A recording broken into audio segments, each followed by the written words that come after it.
Shalom, friends. It's wonderful to see you. Thank you so much for being here with us to learn today from a scholar, a great scholar, an important topic at an important moment. Our topic today, Squirrel Hill, the Trees of Life Synagogue shooting and the soul of a neighborhood. Thrilled to be here with Mark Oppenheimer, who is the author of 5 books, most recently on this topic, Squirrel Hill, the Tree of Life Synagogue shooting and the soul of a neighborhood, coming out tomorrow. So this couldn't be better timing that our talk is today, the day before the big debut, and he is launching a whole book tour now, so you can tell your friends in other cities how they can tap into this as well.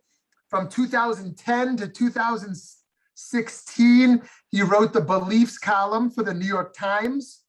He holds a Ph.D. in religious studies from Yale, where he now teaches as well. And he hosts a podcast, Unorthodox, about Jewish life and culture from Tablet Magazine, a podcast we were thrilled to have visit our community in Scottsdale, Arizona, and that I was privileged to participate with. And we are thrilled to be here with our partners at Temple Solel today. See our friend here, Peter Pishko. Thank you for being here, and to partner with other friends. And he lives in Connecticut with his wife and 5 children and 2 dogs. And we are thrilled to have the opportunity to learn about this book, the background story, what to come when we buy it and read it, and to unpack some of this material together in conversation. So Mark, the floor is all yours. Thanks so much for being here. Reb Shmuley, so great to be here. So great to be here with all of you. And thank you for making time to have me. This is one of the first talks I'm giving about this book. As the rabbi said, it comes out tomorrow. I've been working on it since the fall of 2018. And so this is really, this is the beginning. This is something of a test run for my conversations that I'm going to be having all around the country with wonderful people like you. So thank you for including me, and including me so early in this season. Good Yontif to you all. Shana Tova. I hope everyone is happy and well and thriving in 5782. I want to take you back 3 years to 2018 in secular time. It was a Saturday morning, and I was about 2 hours from my home. I was not in New Haven, Connecticut. I was instead in Newton, Massachusetts at Temple Emmanuel, very large conservative synagogue in Newton, Massachusetts, where I had taken my 12-year-old daughter to the bat mitzvah of a friend of hers from summer camp. And we, of course, did not bring any technology into the synagogue. We wanted to be Shabbat observant for the morning anyway. And so we were inside during the several hours during which the horrible shooting happened. And I did not actually make it outside again until about morning, where we were inside the synagogue. I got back out to my car at about 1 o'clock, got inside the car, turned on my phone just to check in with my wife. And I saw all of these text messages from all over the place that were saying, are you going to Pittsburgh? What's going on in Pittsburgh? Do you know anything about what's going on in Pittsburgh? And of course, I had no idea what was happening. I had been inside. I'd been totally disconnected from technology. It was a beautiful Shabbat morning, the bat mitzvah of my daughter's friend. And finally, I went over to one of my news apps on my phone, and I opened it up, and I saw that there had been a shooting at the Tree of Life Synagogue and in the Squirrel Hill neighborhood of Pittsburgh. And my daughter said, "What is it, Dad? What's going on?" And I said, "There's been a shooting in Squirrel Hill." And she said something to me like, "Well, isn't that where we're from?" And of course, she was right, because even though I grew up in Springfield, Massachusetts, and even though my daughter is a lifelong New Havener, in fact, the family is from Pittsburgh. My father was a 5th-generation Pittsburgher, 3 generations of which were in Squirrel Hill. My father, my grandfather, my great-grandfather, they had been in Squirrel Hill in Pittsburgh for about as long as there were Jews in Squirrel Hill, pretty much as long as there had been anybody in Squirrel Hill, because the community got built up around the time of World War I. So it had been a neighborhood, and a substantially Jewish neighborhood, with a strong minority of about 1/3 Jews for about exactly a century, which made it one of the oldest and most stable Jewish neighborhoods in the United States and in the history of the United States. So I turned to my daughter, I said, "Yes, in fact, that is where our family's from. You're absolutely right. This is a terrible thing." And of course, we spent the rest of the day in a daze trying to grapple with what had gone on. But I pretty quickly knew that I wanted to go to Squirrel Hill and learn more, not only because I had this family connection to it, not only because I still have relatives there, but also because the irony of this horrible attack, and it was the worst anti-Semitic attack in American history, being perpetrated on what I call in my book a little Jewish Eden, a Mayberry type neighborhood, a happy, close-knit, loving, tight-knit Jewish neighborhood of a century's standing. The idea that such terror would come to this neighborhood struck me as so cruelly ironic, such a painful thing to contemplate. But it made me wonder, in a neighborhood like this, where there's so much love and so much attachment, and there's so many multi-generation families, so many people caring for each other, how would they respond to an act of terror? I wondered if perhaps they would have resources of grit and resilience and chesed, acts of loving kindness that they would give to each other in the aftermath, in the wake of something like this, that maybe would be beautiful to see. And so I began traveling to Pittsburgh, and I ended up going 32 times over 18 months, interviewing about 250 people, including relatives of 8 of the 11 victims, including 9 of the 11 people who survived the attack. Because just to bring us back for a minute, there were 22 people inside the building that morning. 11 of the 22 were killed, were murdered by the assailant. Of the other 11, 2 of them were shot and badly injured, and 9 got out unscathed. But there were 22 people, of whom 11 were killed. So I ended up talking with as many people as I could and ended up writing this book, which is really a portrait of how people cope with grief, how people move on, how people not only survive, but perhaps thrive in the aftermath of mass tragedy. So I want to do 2 things, and this is going to take about the next 20 minutes, and then I want to open this up for your questions, because I'm really excited to hear what you're curious about and what I can tell you as a reporter who had the luxury, the privilege and the luxury of spending so much time in this beautiful community of Squirrel Hill. I want to know what I can tell you, what you want to know. But first, 2 things. I want to read you a short passage from the book, a little less than 3 pages, which I'm also going to put on the screen so you can follow along. And it's a passage that describes a woman named Tammy Hepps, who did not belong to the Tree of Life Synagogue. She belonged to a different conservative synagogue, also in Squirrel Hill. And she had a very unusual encounter on the day after the shooting. She was walking along and she bumped into a man named Gregory Zanis. And some of you, even if you don't think you know who he is, you know who he is. He was the founder of an organization called Crosses for Losses.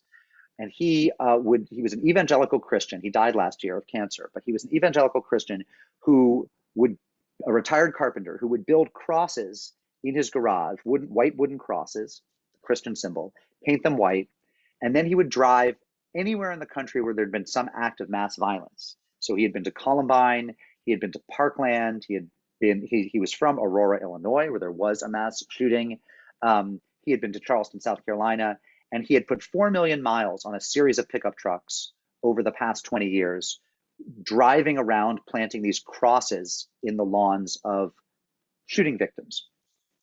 And so what happens next is, and I'm going to read you this passage, is what happens when this woman named Tammy Hepps, a pillar of the conservative Jewish community in Pittsburgh, encounters this Christian man who has come in from Illinois, driven overnight, to put crosses in the lawn of Tree of Life Synagogue to commemorate Jewish victims, which of course is problematic, right? Because Jews don't use crosses. That in effect is almost Christianizing them after their death. So they had this very, very interesting encounter, which kicks off my book as I'm talking about what happens in the aftermath of the mass shooting. And from then on, we're going to actually look at some photographs. I'm going to treat you to a slideshow, a peek inside the book, and then I'm going to take your questions. Okay, so first things first, here's this part of the book. The next morning, so this is the day after the shooting, Sunday, October 28th, the city of Pittsburgh held a press conference to announce the victims' names. Overnight, a group of Bend the Arc activists, Bend the Arc is the liberal Jewish activist group, they were trying to stop Donald Trump from coming to visit, okay, had collaborated using Google Docs on a letter to President Trump, informing him that he would not be welcome in Squirrel Hill unless he renounced white nationalism. Yael suggested that Hepps help edit the letter into its final form. Hepps saw that the document was a jumble of ideas and strike-throughs and rewrites with contributions from like 20 different people. Eventually, she agreed that if everyone else got out of the document and let her work on the letter by herself, she would do her best. Hepps tinkered with the letter into the afternoon, then walked home. Just after 2:30, she had to steer around the police barricades a block from Tree of Life. When she made it onto Murray Avenue, a truck pulled up in front of her. On the side of it were painted 3 curious words: crosses for losses. As Hepps remembered it, she looked into Zanis's trunk and saw a pile of crosses in the back. They were all white, and on a quick count, she decided that there were 11 of them. As soon as she grasped what she was seeing, she was incensed. Excuse me. Sorry. Okay, back to the reading. I thought to myself, you have got to be effing kidding me, Hepps remembered. And I looked around and no one else was there. And I thought, if I have to be the one to tell him he can't put crosses on the synagogue, I will be the one to tell him he can't put crosses on the synagogue. Hepps had no idea who this guy was with this kind of nerve. As she was figuring out what to say to him, trying to keep her cool, she saw on the front seat of his truck a pile of wooden 6-pointed stars. She was relieved. I thought, okay, what will happen here is he is going to put the stars of David on the crosses and it will be okay. Zanis got out on the driver's side of the truck and approached Hepps. She looked him up and down, tired, unshaven, old. What was he doing here? Where had he come from? Then she looked down and saw his hands, and it was as if something became clear. I saw his hands were covered in white paint, Hepps remembered. It's like he painted these things overnight and didn't even have time to wash his hands. He told me his intention, said to me, I made these things, got in my truck, and drove 9 hours. There was white paint on his hands. He said to me, I've been driving the whole time. I don't even know the names of the people who died. I have to write their names on the stars. And then Hepps knew what she had to do. Her mother had emailed her the full list of the dead that morning, so she had the names on her phone. Joyce Feinberg, Richard Gottfried, Rose Mallinger, Jerry Rabinowitz, Cecil Rosenthal, David Rosenthal, Bernice Simon, Sylvan Simon, Daniel Stein, Melvin Wax, Herb Younger. I brought up this list and he said to me, can you please write the names in my book? And he handed me a pen and his notebook. And I was shaking as I copied these names into his book. I have terrible handwriting. So he could write the names on the stars. When Hepps had written down all 11 names, she gave Zanis's notebook back to him. And now she had a question. I said to him, why do you do this? He said that there had been gun violence in his family, and that was his response. He said, do you remember Parkland? I did that one. Do you remember Columbine? I did that one too. It had never occurred to me that it was one person who had made it his life's work to drive around the country and do this. And at that moment, I realized we are just another one on the list. Okay, so that's the first thing that happens in the aftermath is people come from all over the country to visit and to do what they can and to help. And some of the people are extremely helpful and some of them aren't. Some of them come and just kind of wander around looking, trying to be useful, wanting to somehow give witness to the crime. My book then takes us through the following year. It starts on the first couple days, then broadens the scope out to the week after, then the month after, and then the entire year after until we get to the 1-year anniversary of the shooting, until we get to the yard sites. So that's what this book is about, and I want to take you inside it a little bit. The book, again, is called Squirrel Hill, The Tree of Life Synagogue Shooting and the Soul of a Neighborhood.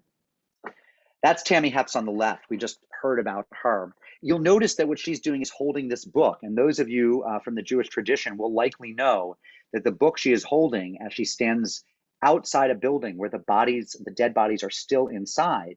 The book, of course, is Tehillim, is the Psalms, because it's traditional that you read Psalms around and near the dead bodies. The tradition holds that somehow it helps their souls pass into the world to come. Here she is standing right outside, just yards away from the Tree of Life congregation. She walked there that day. She's holding onto her friends, Simone and Kate Rothstein. That's Greg Zanis. Remember, we just talked about him. And this is not a picture from Squirrel Hill. This is from another site of a mass shooting, but you can see what he typically does. He builds these white crosses. He paints people's names on them, and he plants them in the ground or as close to the ground where the shooting happened as he can. One of the really beautiful things that happened in the aftermath of the shooting was that non-Jews stepped forward to help in every way that they could. This iconic image, the stronger than hate Pittsburgh image, which if you're a football fan, you know this is the Steelers logo with the yellow hypocycloid at the top, replaced in this case by a Star of David, and then the words stronger than hate added to the side. This was everywhere in the days after the attack. It started appearing in shop windows in Squirrel Hill the day after the shooting. It was at the Steelers game the day after the shooting. It was going all over Facebook, millions of hits everywhere, all over Twitter. And it was designed the afternoon after the shooting, that very day, by a German-American Lutheran named Tim Hindis, a graphic designer who lived south of Pittsburgh, not far, in fact, from the alleged shooter.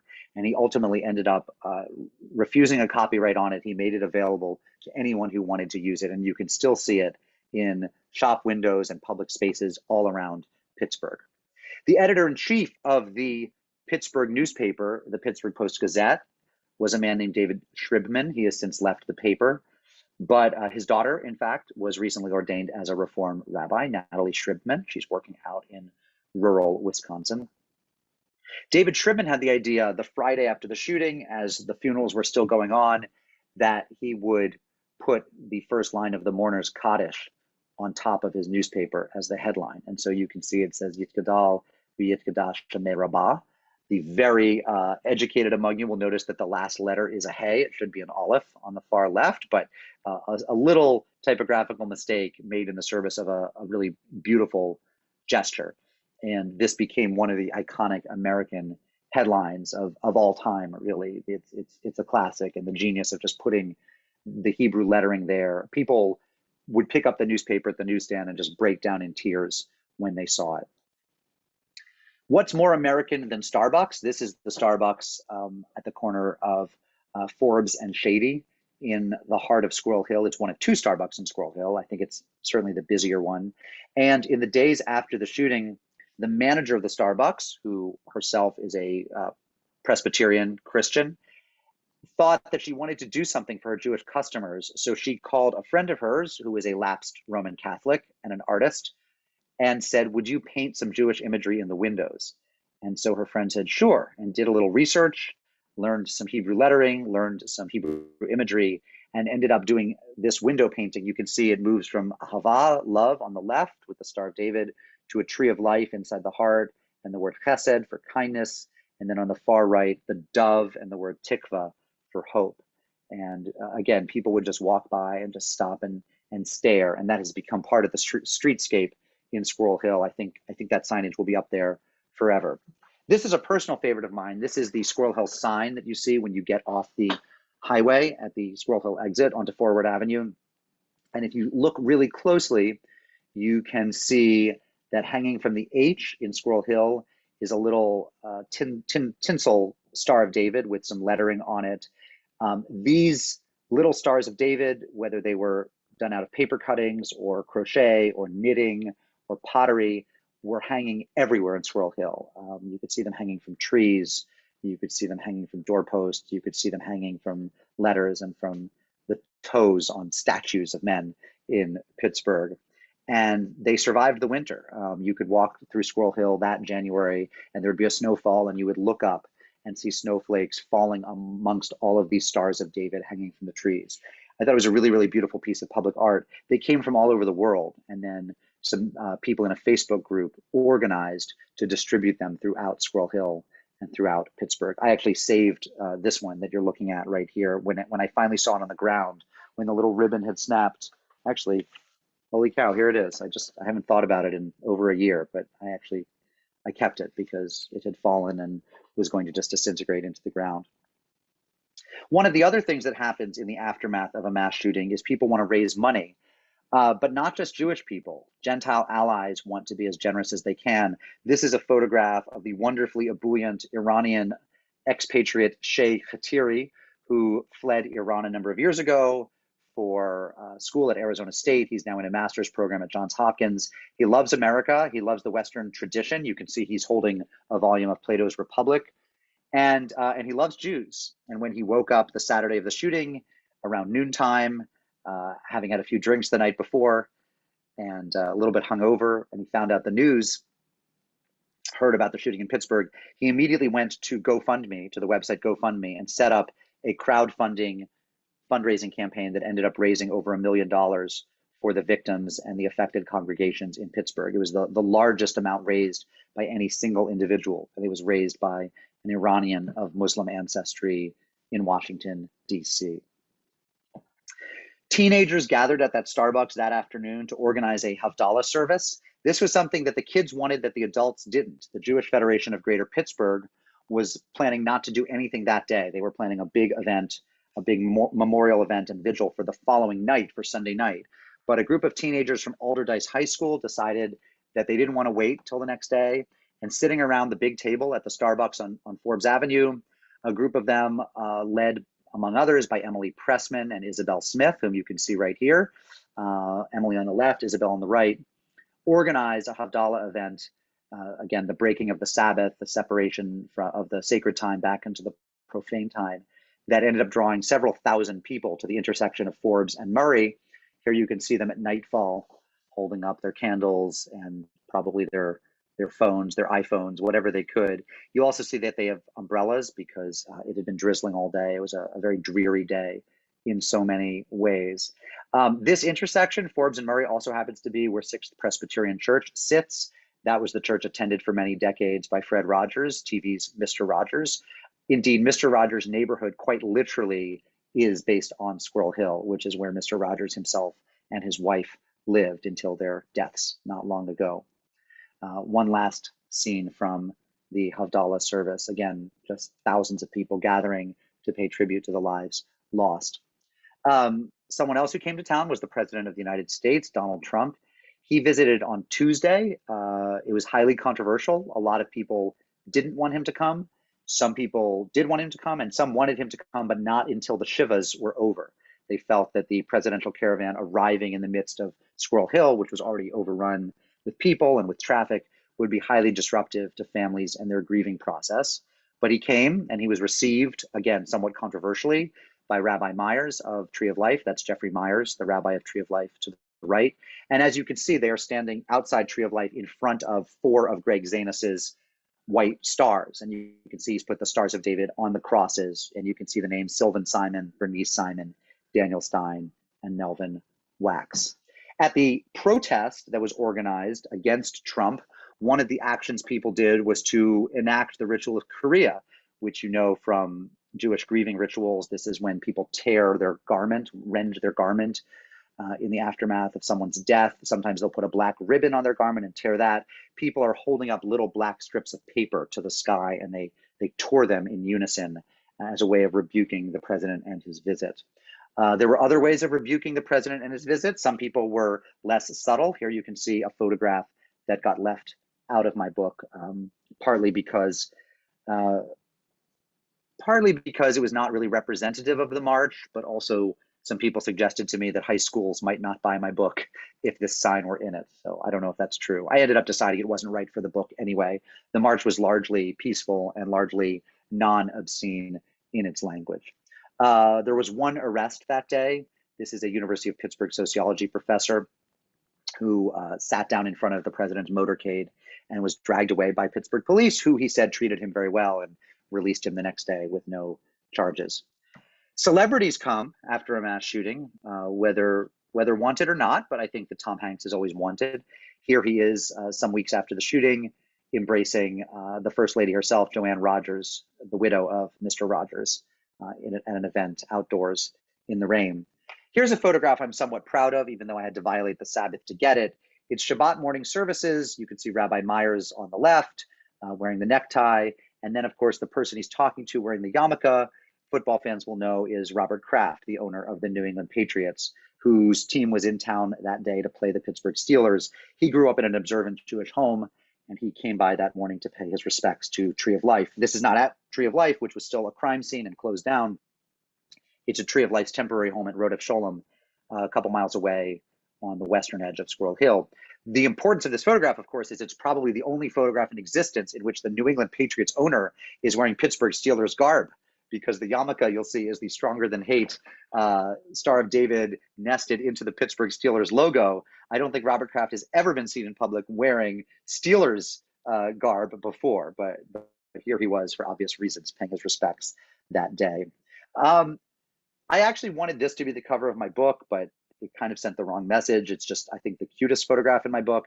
There's a lot of attention to trauma in the aftermath of a mass shooting. And one of the things that people do is they bring out their dogs as comfort dogs and therapy dogs. Some of these dogs have some training and are regarded as therapy dogs or canine advocates. Other dogs are just out on the streets. People say, if you need a hug, hug this dog. And I just, I love dogs. I also love the sign that this little person is holding. If you look in the little person's hand, you'll see that the sign says, "Thank you for keeping the Jews in my neighborhood safe. Thank you for risking your lives to save my Jewish community. Love, Mickey." Obviously a card that's been made for the police. A lot of people were giving things to police and firefighters in the days after the shooting. And then almost finally, this is a picture of a fellow who figures fairly prominently in my book. His name is Joe Charney. He was the oldest survivor of the shooting. I believe he was 91 years old. And we were talking at his apartment about all of the support that people give in the aftermath of something terrible like this. We were talking about the support groups and the therapists and the therapy dogs and the trauma and grief counselors. And I said, has that been helpful to you at all? And he said, no, I didn't need any of that.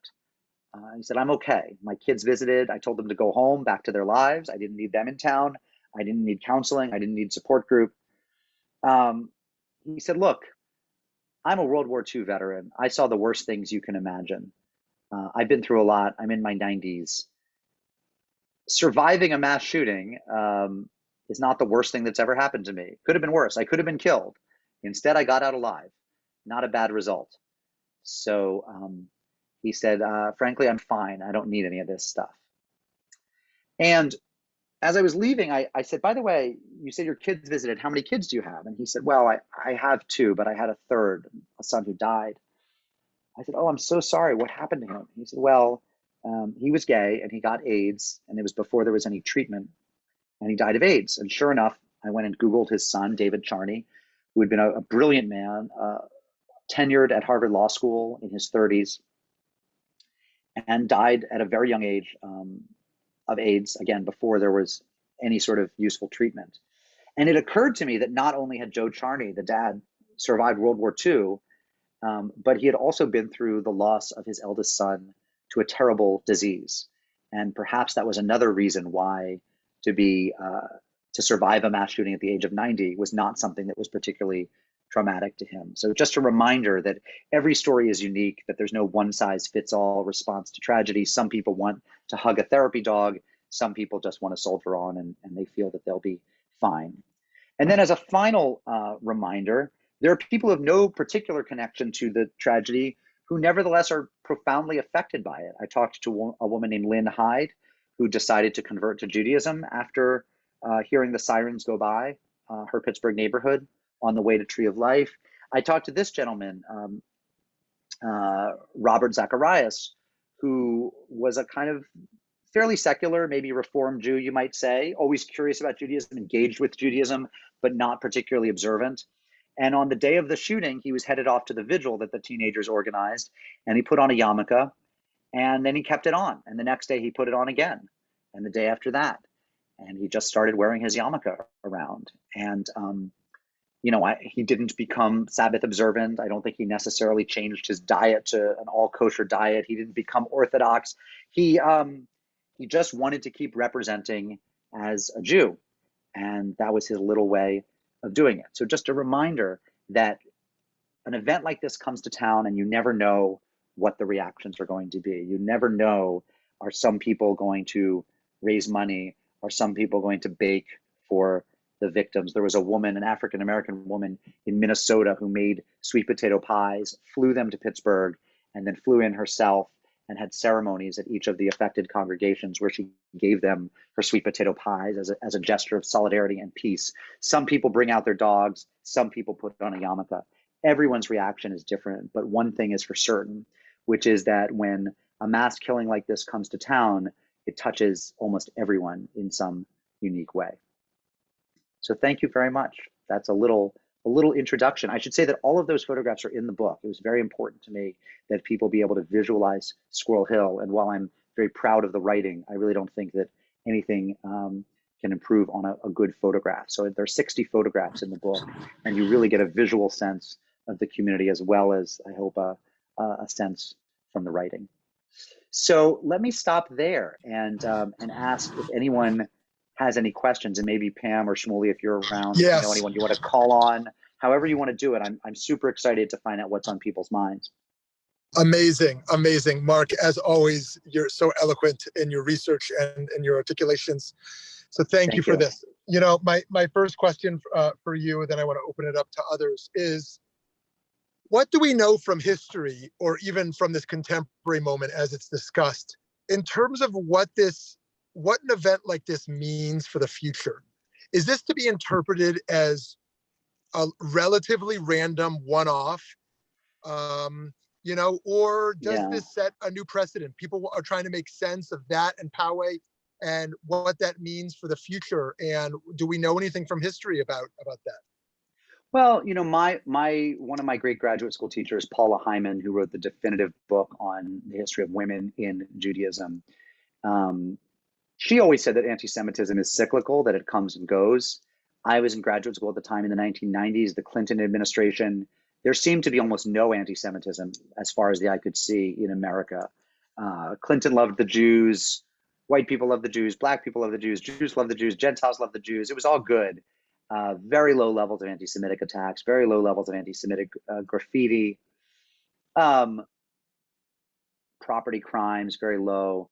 And that never stays, right? There were upticks of anti-Semitism in the populist era, again in the 1920s, again in the 1940s with the isolationist movement, people who didn't, people like Lindbergh, people who didn't want the Jews to go, didn't want Americans to die just on behalf of the Jews as they saw it.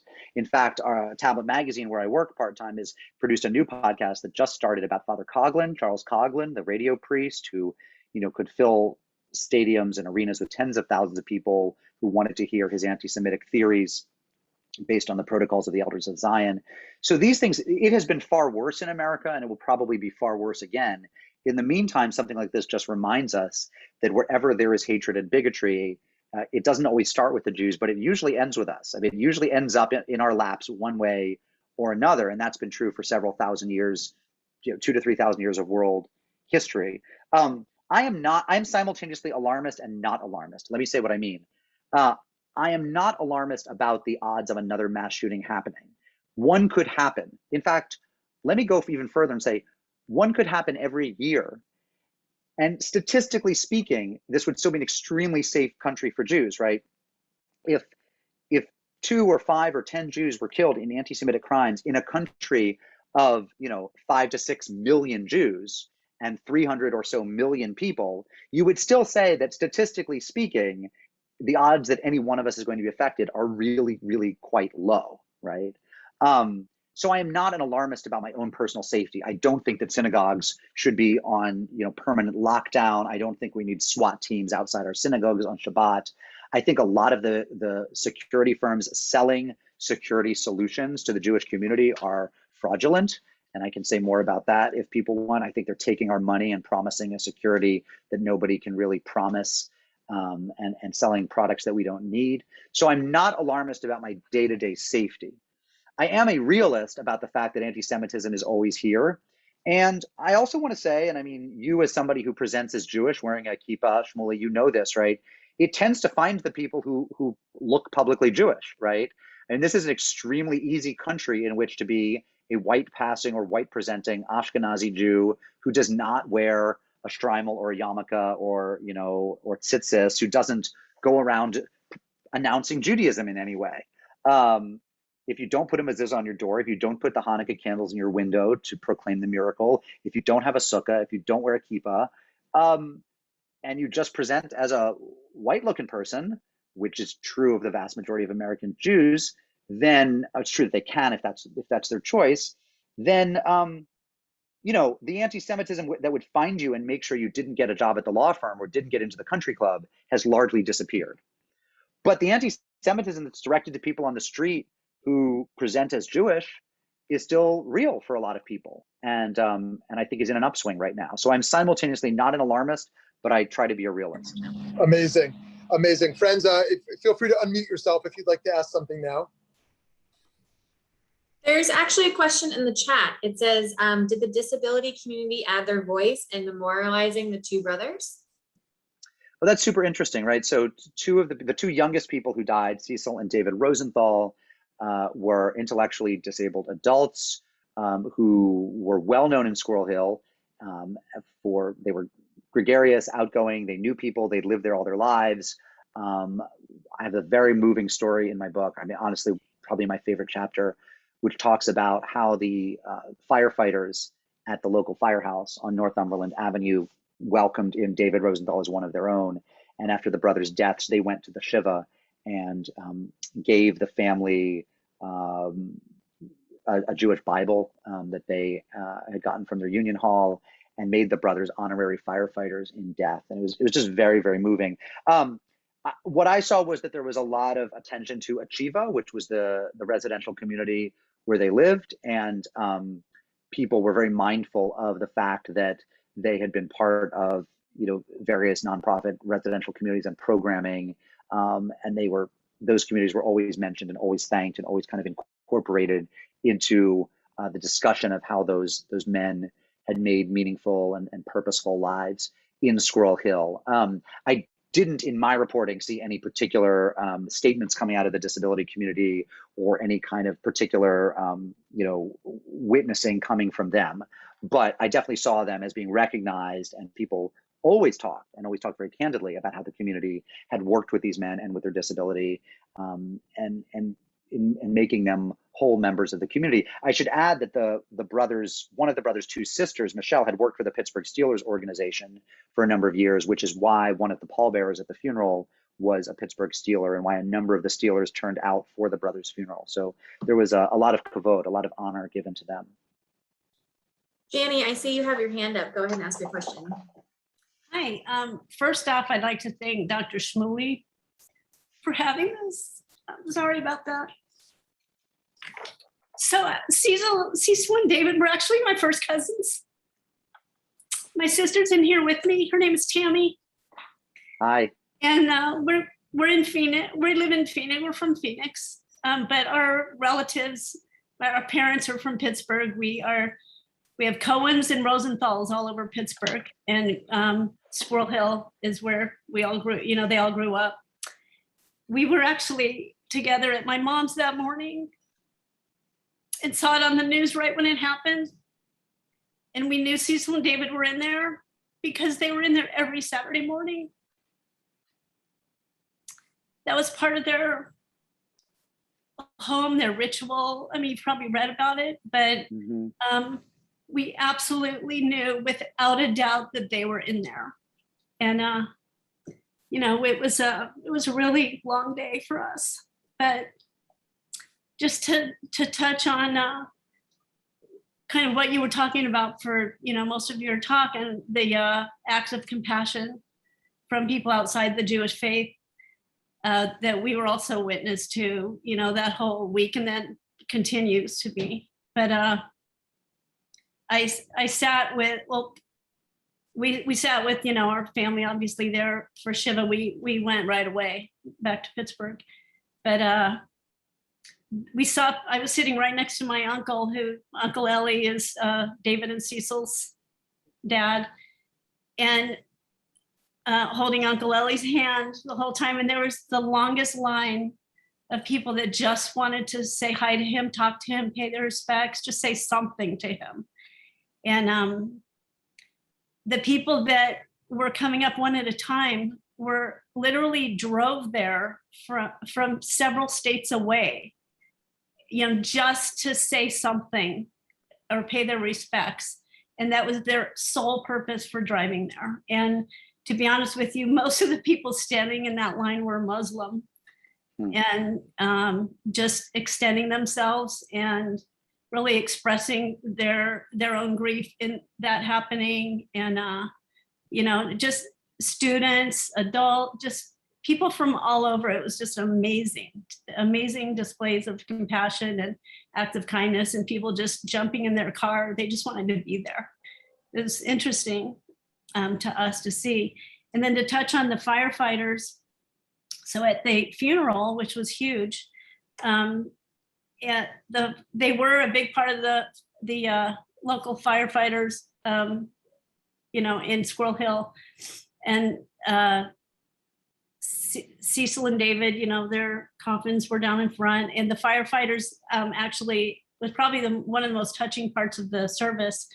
Is they walked down the long aisle, turned, they walked in like military, one at a time in strict kind of military bearing, I'll call it, stood in front of both caskets and saluted slowly, turned, walked away, went back up one at a time. And it took several minutes, but they each paid their respect to them singly, and saluted them. It was amazing. It was beautiful. If they would have seen it, knowing Cecil and David, they would still be talking about how they did that for them. So again, I wanted to thank Dr. Shmuley for having this, because right when I saw it, because I do get your emails and stuff, I was really glad that there was something local for me, because we don't live in Pittsburgh right now, so we're not there for any annual memorials or things that go on. Of course, I actually spoke to Michelle this morning, but they, it was nice for me, and I immediately told my sister about it, for us to have just something here for us to just acknowledge this and talk about it, and hear more about it. So thank you, Dr. Shmuley, for pulling this together, and thanks, Mark, for presenting. And I'm so sorry for your loss. My Aunt Elise and Uncle Dave lived downstairs from, I think maybe it's another aunt or something, at 5000 Fifth Avenue in Pittsburgh, and knew of the brothers that way. And everyone knew them. It was like, it's like everyone knew them. Everyone had a story. And I'll just tell, so, may their memories be for a blessing. I'll just tell you, the firefighter, there was a guy named Mike DiBattista, who's in my book, who was very fond of David and had known him for many years from David stopping by the firehouse on Saturday mornings before shul. And yes, then he would go there, and he and his brother would have tea with the custodian, which is like the most moving thing. The custodian and the boys, right, would have tea, because everyone called them the boys. I've learned that's an okay thing to call them, even though they were obviously grown men. They were known to everyone that way. And I just stopped by the firehouse one day. I just wanted to know, like, what was your day like that day? I didn't know that they had this relationship with the brothers. I didn't know that they had done this at the funeral. I was just walking around Squirrel Hill, and I saw the firehouse, and I walked in. I'll never forget, the French Open, tennis open was on TV. I saw the clay courts on their TV. They were eating sandwiches. It was about noon. And they said, pull up a chair and we'll tell you about the funeral. And that's how I heard about it from them. And they told me what they had done. And I just walked out 2 hours later, just dumbfounded with like the goodness.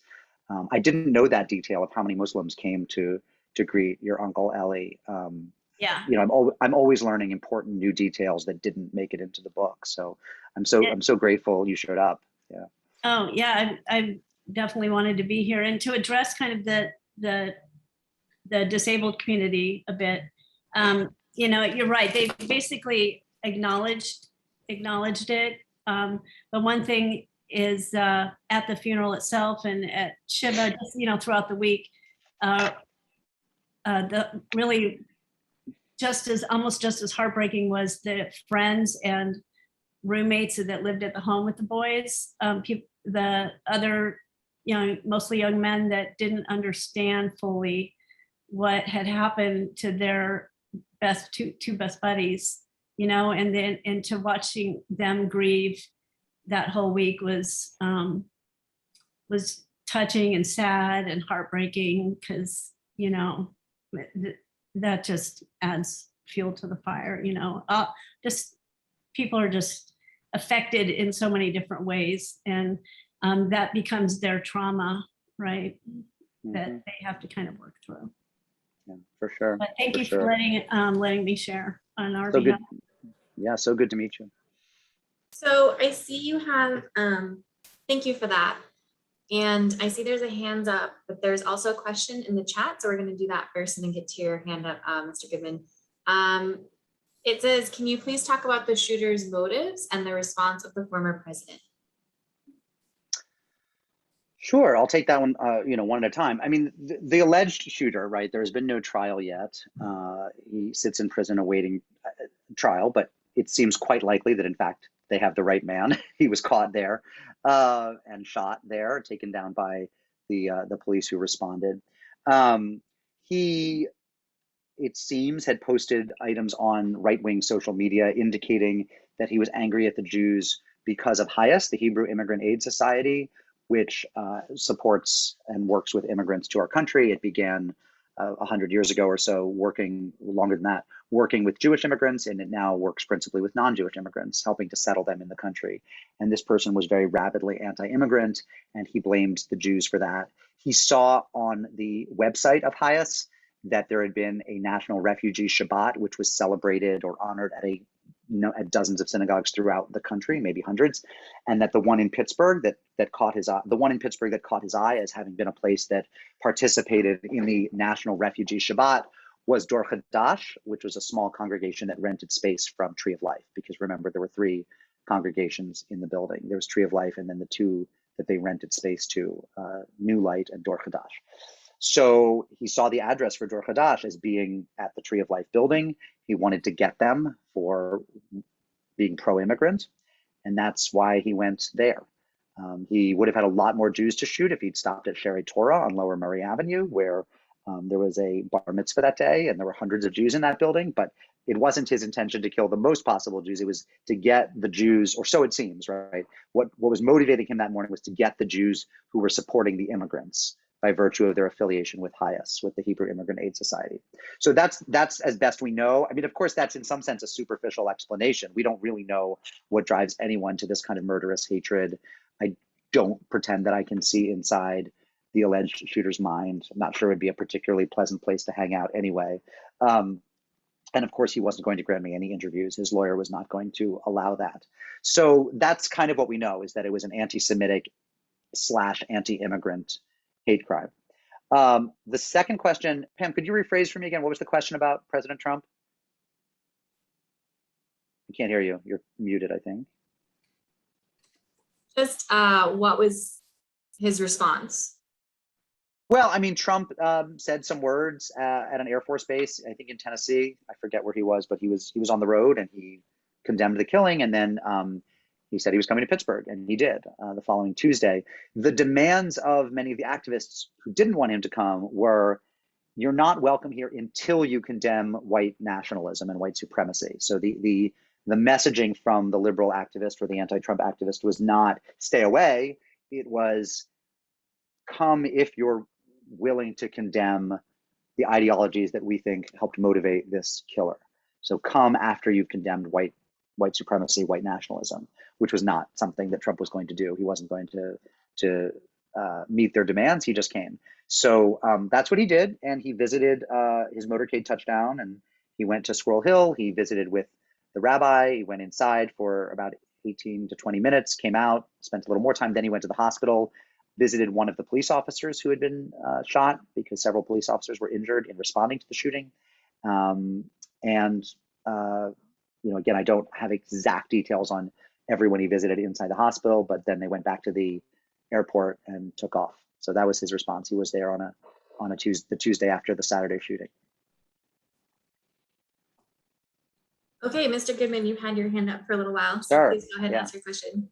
All right, thank you. Mark, my connection to Squirrel Hill is a lot like yours. My family was there, my dad's family, from probably around the turn of the century. And except that I grew up closer. We were about an hour and a half away in Ohio. So spent a lot of time there growing up, a lot of relatives there. And my family was very connected with Tree of Life. That was our synagogue, and still is for the few who remain in Pittsburgh or in Squirrel Hill. My great aunt was the first female president of the congregation in the 70s or 80s. So it runs kind of deep. But my question though is, I've experienced what you talked about with Squirrel Hill, having the tight-knitness of the community and having stayed a large Jewish community, when in most cities, those central city communities, dispersed to the suburbs. Right. And even, in fact, the most surprising thing you said today was that at its peak, it was a third Jewish. I always thought it was a lot more than that. Right. You thought it was 80% Jewish, right? I really did when but I would expect, and in a way, I think my sense of Pittsburgh is that it's kind of like that for a big city, for it's a small big city, but it's very tight knit. And I think people I know who grew up in Pittsburgh are like more loyal to their city than almost anybody else I've ever known. Yeah, they never shut up about it. No, they don't. And so I would think that impacted the healing process there in a positive way. And maybe it's hard to compare. You haven't researched other places where things like that happen, probably like you researched Squirrel Hill. But what did you uncover or experience? No, I think your instinct is exactly right, which is it can only be a good thing that you have a very tight-knit community, a city with a lot of civic pride, social capital. This is true of a lot of cities. It's true of Boston. It's true of places like Cleveland and Detroit, but they've faced much, much stronger headwinds, and they've had much more. You're about to say. And I grew up halfway between Cleveland and Pittsburgh, so I'm well acquainted with the rivalry, and the people from Cleveland don't brag about Cleveland like the people from Pittsburgh do. No. Pittsburghers are like Princeton alumni. They really never shut up about it. And so I think it can only help that a city has that kind of social capital. I'll just give you one example. In many places where there have been mass killings, there has been more noticeable violent fallout in terms of suicides of people who were survivors, who were friends of the victims, for example. There's also been more acrimony amongst the families of the victims, people fighting over money, people suing each other. There's also been a lot of anger in some places about what to do with the buildings where it occurred. So you see this in Columbine, for example. Do you tear down the building? Do you refurbish the building? Do you refurbish it and go right back in and say the shooter's not going to keep us out? Like the best thing we can do is go right back into the building and start praying again or learning again? Or do you demolish it and completely obliterate it from memory? And both of those are honest and authentic impulses that kind of are coming from the same place, but they are diametrically opposed impulses. And in some cities, there's a lot of fighting over this. You see different kinds of anger, for example, in Newtown, Connecticut, and in Columbine, in Colorado. That level of anger and acrimony seems to be pretty absent from Squirrel Hill.